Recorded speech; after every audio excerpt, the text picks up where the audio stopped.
네, 안녕하세요. 정혜진의 와이나 실리콘밸리입니다. 지난 주말 제가 있는 실리콘밸리 생태계에 정말 그 대혼란을 가져다 준 사건이 발생했습니다. 실리콘밸리 뱅크, SVB가 파산을 하게 된 것인데요.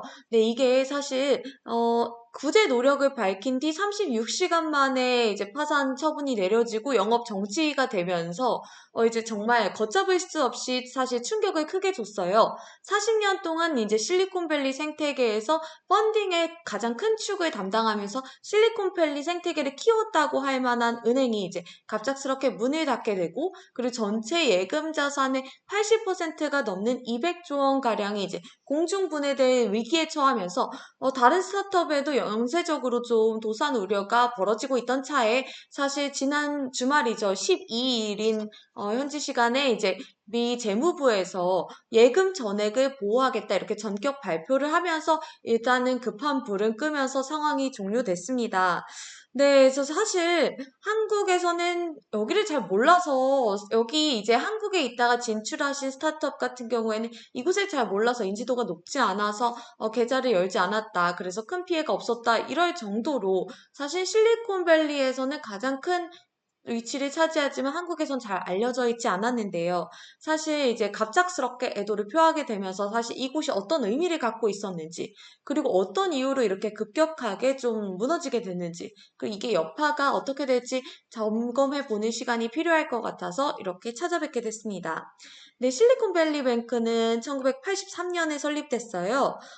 이제 쉽게 말하면 실리콘밸리 지역 내에 기업 고객, 개인 고객을 대상으로 이제 예적금을 받아서 유망 벤처 기업에게 이제 기술 투자를 한다거나 제출을 해주는 구조로 이제 업무를 수행하는 곳이었습니다. 그래서 여신과 수신 업무는 당연하고, 기업 고객이 많다 보니까 이제 법인 결제, 외환 업무, 종합 자금 관리 업무를 이제 제공하고 있어요.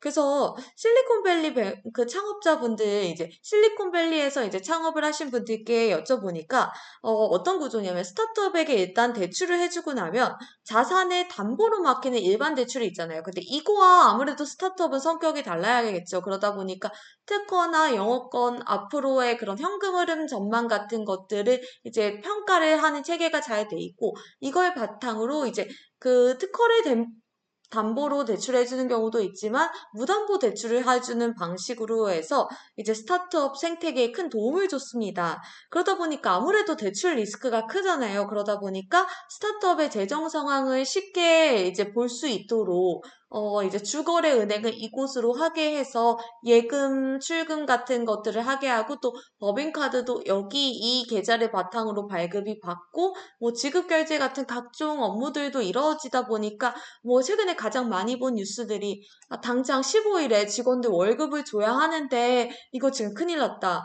그리고 여기 대부분을 자산에 맡겨놨기 때문에 당장 유동할 수 있는 그런 현금이 너무 없다, 이런 이야기들 많이 들어보셨을 거예요. 그래서 아무래도 대출을 이제 받은 곳들은 이곳을 주거래 은행으로 삼는 경우가 많고, 스타트업들은 사실 은행 여러 곳에 아직까지 뭐 분산을 해주는 구도까지는 아니다 보니까, 특히 이제 여기가 주거래 은행인 곳들이 많아서 정말 혼비백산했던 사태였는데요.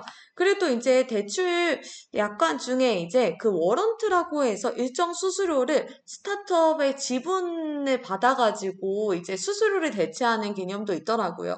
그래서 이제 보시면 대출 구조에서 알다시피 스타트업의 편의성을 강하게 반영했다 보니까 이제 스타트업이나 벤처 캐피털의 성장 과정에서 이들이 정말 많은 도움을 받았어요. 그래서 시드 투자를 먼저 받고 났을 때 이 후속 투자를 직간접적으로 받기도 하고, 또 간접적으로는 이 실리콘밸리 뱅크가 이 일대의 VC나 사모펀드에도 지분을 투자를 하다 보니까 이곳을 통해서도 스타트업이 추가적으로 투자를 받기도 하고, 그리고 이후에는 이제 성장을 하면 IPO, 그 기업 공개나 M&A 같은 경우를 할 때는 이제 다시 SVB 그룹에 또 증권가, 캐피털 이런 자회사들이 있거든요. 그래서 여기가 또 투자은행 역할을 하는 곳들이 있어서 여기에 자문을 맡기기도 하고 중개를 부탁하기도 하면서 이제 스타트업들을 키우고, 또 스타트업들이 성장했을 때 동반 성장하는 구조를 갖고 있어요. 그래서 설립 이후 뭐 3만여 개 이상의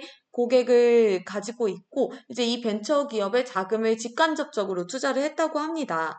네, 그래서 한번 제가 제가 근데 며칠 동안 이 실리콘밸리 뱅크를 찾아가 봤는데요. 지금 이 모습은 이제 13일 거래가 재개되고 나서 이 팔로알토 해노버 스트리트 애비뉴가 있는데 이쪽 지점에서 이제 직원이 마지막으로 안내를 해주면서 직접 나와서 예금을 인출하라는 고객들이 많으셨어요. 대부분 기업 고객들이셨고요. 네, 여기는 또 굉장히 세콰이어 캐피털이 있고 다수의 이제 좀 굴지의 뭐 안드레센 호로이츠라든지 굉장히 굴지의 VC들이 많은 샌드로드에 있는 지점인데요. SV 지점에도 여기에도 고객들이 이제 몰려와서 예금 인출을 하는데 직접 대기 순번을 이제 이 나이 지긋한 직원분께서 나와서 부르면 이제 가서 또 처리를 하고 이렇게 좀 마지막까지 좀 평온하게 업무를 진행하는 모습이 굉장히 눈에 띄었습니다. 그래서 제가 좀 느꼈던 부분은 사실 실리콘밸리 뱅크는 정말 이 로컬에서는 1위의 압도적인 점유율을 기록하고 있거든요. 그런데 이제 단순히 은행에서 머무는 수준이 아니라 굉장히 좀 이곳 기업 고객과 긴밀한 관계를 이어받았다. 그리고 이윤을 내는 민간 금융기관이기도 하지만 이 스타트업들은 다들 뭐 스타트업이나 VC나 SVB에 대한 좋은 기억 한두 가지 이상은 다 갖고 있더라고요.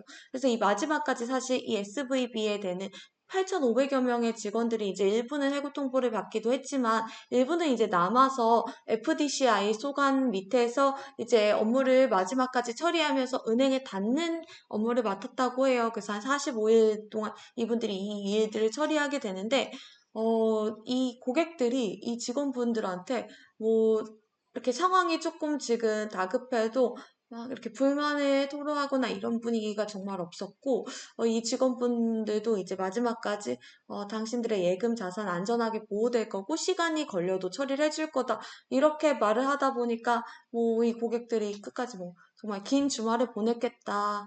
고맙다. 행운을 빈다. 굿럭. 이렇게 하는 그런 풍경이 좀 연출됐는데, 저도 그게 이제 좀 취재하면서 가장 마음에 많이 남는 부분이었어요. 그래서 이런 배경들을 설명해 드리는 이유는 아무래도 이제 SVB를 이해하는 데 있어서 그냥 은행이 아니다. 이런 분들을 좀 인식하실 수 있을 것 같아요. 그래서 이제 전체 뭐 바이오, 헬스케어, 그리고 테크 섹터의 한 50%가량을 이제 SVB가 고객으로 삼고 있고요. 그 벤처기업 두 곳 중 한 곳은 이제 지분 투자, 벤처 대출도 이제 직간접적으로 다 SVB에 엮여 있었습니다. 그래서 이제 이 동반 성장 구조를 아까 말씀드렸었는데 그만큼 우리나라 금융기관에서도 실리콘밸리 뱅크 도대체 어떤 식으로 기능을 하는 곳이냐 좀 닮은 그런 금융기관을 내놓을 필요가 있다 그래서 매년 사실 답사를 오는 곳이기도 했어요. 그래서 하나 이제 설명을 해드리면은 2001년 말만 해도 이곳의 그 총 자산 규모가 한 40억 달러 정도에 불과했습니다. 근데 이제 실리콘밸리 벤처센터가 2000년부터 본격적으로 성장을 했잖아요. 뭐 90년대 후반 창업한 구글, 뭐 2004년에 창업한 페이스북 이런 굴지의 기업들이 성장하고 이어서 또 스타트업들이 굉장히 많이 생기고 또 VC들이 몰려오다 보니까 여기에 있는 자산 총계도 계속해서 올라갔어요. 그래서 2021년 말에는 그 규모가 2,115억 달러에 달했거든요. 그래서 미국이 그래서 은행 소유를 하고 있는 그룹 중에서는 전체 규모의 13번째에 달할 정도로 큰 규모를 기록했습니다. 그래서 이렇게 20년간 50배가 성장할 수 있는 그 모습을 보면 아무래도 스타트업들이 성장하면서 자신들이 또 펀딩을 받아서 예금 자산을 여기에 넣고 이렇다 보니까 같이 이제 순환을 하고 또 워런트로 일정 금액 받았던 지분들이 이 스타트업들이 크면서 뭐 M&A나 그런 IPO로 엑시스를 했을 때 또 수익을 거둘 수 있는 측면도 많았고 그래서 연평균 성장률이 22%에 달했습니다. 이게 사실 은행에서는 굉장히 보기 힘든 그런 구조거든요. 그래서 일반적인 은행의 성장률도 아니었죠. 그리고 특히 이제 웬만한 VC보다 수익률도 좋았어요. 그래서 벤처기업 지분 투자를 2021년 말까지 한 841건을 투자했는데 이 중에 38.6%가 이제 M&A나 IPO를 통해서 성공적으로 엑시스를 한 사례였습니다. 네, 그래서 실리콘밸리 기준으로 이제 뭐 베이지역 내 예적금 규모로도 이제 단연 1위를 차지했고요. 우리가 잘 아는 뭐 웰스파고, 뱅크 오브 아메리카, JP 모건 등이 2에서 4위를 기록했을 정도로 이곳에서는 이제 굉장히 존재감이 크고 자기 자본 이익률도 최근 3년간 평균이 18%를 넘었을 정도로 이게 미국 전체 은행 평균이 11.9%대였거든요. 이것에 비하면 훨씬 압도적인 수치였습니다. 그래서 지금 제가 보여드리고 있는 이 표 자료는 자본시장금융연구원에서 이효섭 연구원님께서 지난해 이제 발간한 자료더라고요. 국내에 어떤 식으로 도입할 수 있을까 하면서 SVB를 연구하신 자료였는데 이 중에 일부를 발제했어요. 정말 정리가 잘 돼 있다 보니까 그것도 한번 참고하시는 게 큰 도움이 될 것 같아요.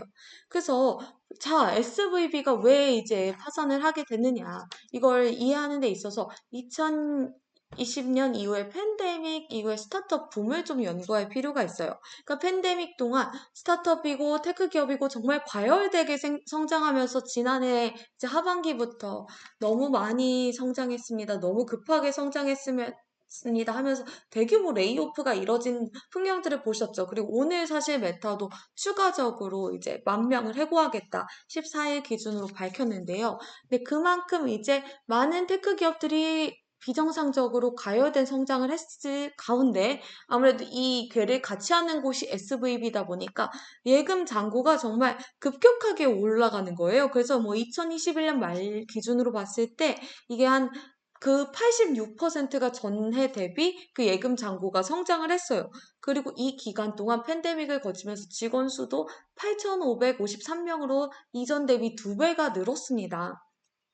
그리고 이제 이곳은 비교적으로 안전자산에 투자를 하는 곳이에요. 그러다 보니까 포트폴리오 상당 부분이 뭐 국채 같은 경우 기준금리가 낮았을 땐 이곳에 투자를 했는데 아무래도 이런 경우는 장기로 수익을 가져가야 되는 거잖아요. 그런데 하나 대비를 못한 부분이 있습니다. 바로 얼마든지 쉬운 출금이 가능하다는 거였어요. 그러니까 뭐 기준금리가 높아지고 또 스타트업 생태계가 어려워지면 쉬운 출금이 가능한데 이 부분을 간과한 거예요. 그래서 여기서 지금 보여드리는 표가 이제 SVB 그룹에는 무이자 예금 비중이 굉장히 높다는 점이었어요. 그러니까 기존의 이제 상업은행 같은 경우에는 이제 이자 예금이 한 66%대 된다면 이곳은 이제 무이자 예금이 63%나 되는 거예요. 보통 그러니까 기업이 이제 체킹 어카운트를 개설을 하면서 이제 자유롭게 예금 출금이 가능하게 했으니까 아무래도 이런 경우는 무이자 예금으로 했겠죠? 그러다 보니까 그 예금 마진율이 굉장히 높은 편이기도 했지만 이 부분이 쉬운 출금의 면에서 굉장히 독이 되었습니다.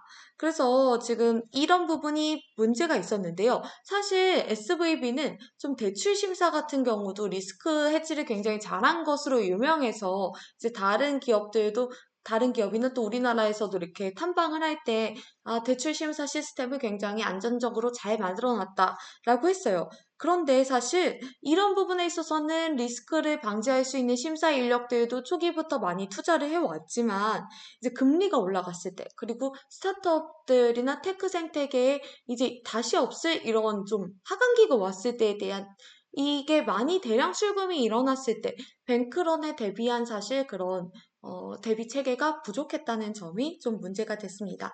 네, 그렇다 보니까 사실 그 이런 많은 좋은 투자 회수율을 지분 투자 회수율도 보시면 이렇게 38.6%로 아까 말씀드린 것처럼 다른 VC에 비해서 정말 아름다운 이런 회수율을 갖췄음에도 당장 이제 고객들이 이렇게 예금 잔고를 빠르게 감소시킬 때 이것에 대한 대비책이 적었습니다. 그래서 지난 9일 이제 공시를 통해서 SVB 지주사인 SVB 파이낸셜 그룹이 이제 18억 달러의 손실을 입고 대차 대조표 관리를 위해 이제 처분 가능한 증권 210억 달러를 매각하겠다 이렇게 공시를 하고 이제 우리는 이런 점에서 이제 빠르게 자산들을 확보하는 데 힘쓰겠다. 이렇게 말한 건데, 이것에 이제 주가가 굉장히 과민을 반응을 했죠. 그래서 하루아침에 주가가 60.4%가 급락을 하면서, 다음날 이거 안 되겠다. 뱅크런이 발생하겠다 해서 10일에 영업정지가 급하게 이루어진 케이스였습니다.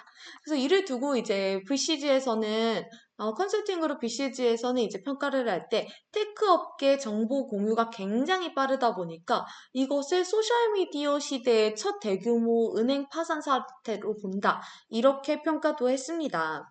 네, 그래서 VC들도 사실 많이 반응이 엇갈렸어요. 그러니까 여기 이거는 지금 제가 보여드리는 거는 아이투스 벤처스의 한킴 대표님께서 이제 페이스북에 좀 상황을 좀 설명해 주신 글인데요. 이제 전반적으로 이 링크드인에도 SVB로 관련 검색을 해보시면 많은 추억담이라든지 우리가 정말 어려울 때 마지막 손을 내밀어준 게 SVB였다.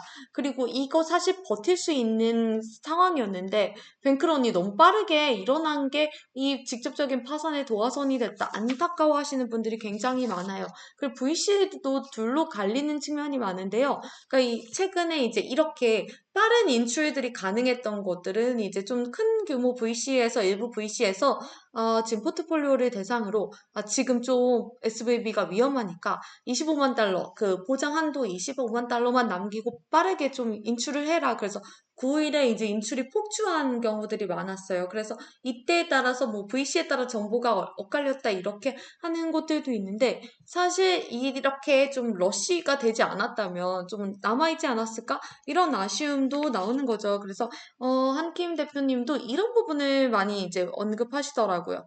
그러니까 그 지금 회사들이 돈을 돌려받아서 이제 나중에 그 대출 조건을 이제 충족시키지 못하면 해도 대화를 통해 갚아갈 수 있는 은행이 없어진 부분이 굉장히 아쉽다.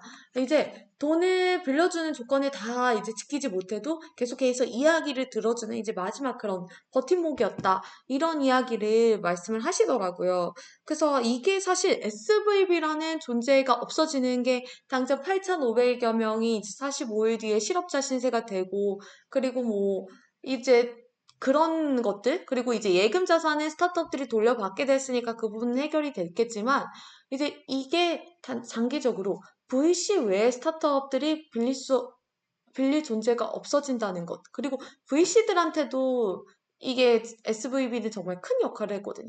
그러니까 우리가 마지막으로 찾아갈 곳이 없다는 것. 그리고 SVB도 없어졌다 보니까 이제 지금 경기 침체를 딛고 또 한 번에 도약을 하려고 하는 기업들, 지금 런웨이가 얼마 안 남은 스타트업들, 정말 많이 조금 도산 우려가 있는 곳들이 많은데 여기가 지금 마지막으로 찾을 수 있을 곳이 없어진다는 점에서 이 실리콘밸리 생태계 자체가 굉장히 경직될 우려가 있다는 점이 좀 굉장히 아쉽습니다. 그래서 이건 지금 FT 기사에 마이클 모리츠 세콰이어 캐피털 파트너가 쓴 이제 기고의 한 일부분을 가져왔어요. 그래서 SVB는 정말 이렇게 자비로운 로컬 마켓이었다. 그래서 이제 그 많은 그 뒷단에 있는 분들이 고객들의 이름을 알았고 언제나 이제 좀 그 되게 정가에 이렇게 그 제품 파는 그런 정직한 상인들처럼 그런 부분들이 있었다, 정이 있었다 이런 거죠. 그래서 작은 스타트업들이 이제 그 어려움에 빠질 때 그 정말 공감 어리고 연민 어린 그런 청취 그런 것들이 이 생태계를 굉장히 지탱했다는 것이 굉장히 중요했는데 이 존재가 사라졌다. 이렇게 이제 언급을 하더라고요.